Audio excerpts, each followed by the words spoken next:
आप सुन रहे हैं लालू बेदर्दी के आवाज में।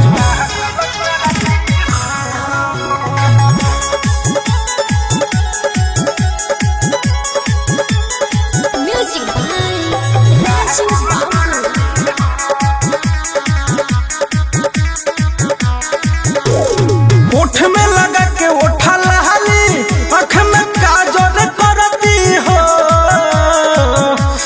ए सुना, ओठ में लगा के ओठा लहाली, आँख में काजल करती हो।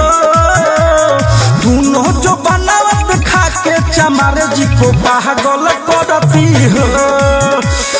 दोनों जो बनावत खा के चमारो जी को पागल करती हो। मार डालोगी क्या?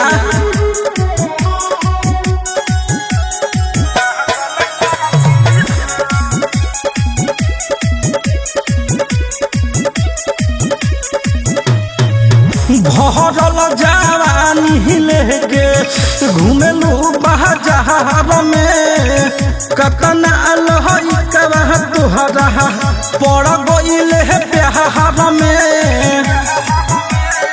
सुना, भरल जवानी लेके घूमेलू बाजार में, कतना लहई कबह तुहरा पड़ गइले प्यार में।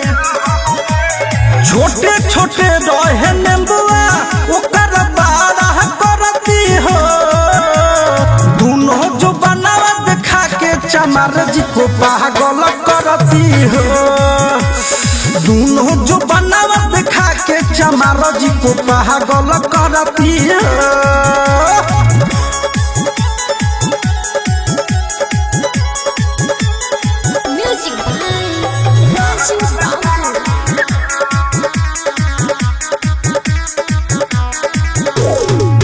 फेसबुक यहाँ इंस्टा पर देखावा तारू फिगर, बुढ़ावा जवान के दिल बहारू दिल गहर।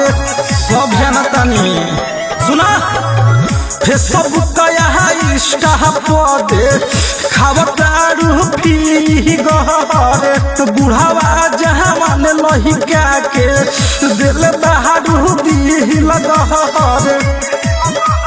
लालू बेदर्दी अनंत के गोली दागल करती है। दोनों जो बनावत खा के चमारो जी को पागल करती है। दोनों जो बनावत खा के चमारो जी को पागल करती है। आज ओठ में लगा के ओठा लहाली, आँख में काजल करती हो। दोनों जो बनावत खा के चमारे जी को पागल करती हो। दोनों जो बनावत खा के चमारो जी को पागल करती हो।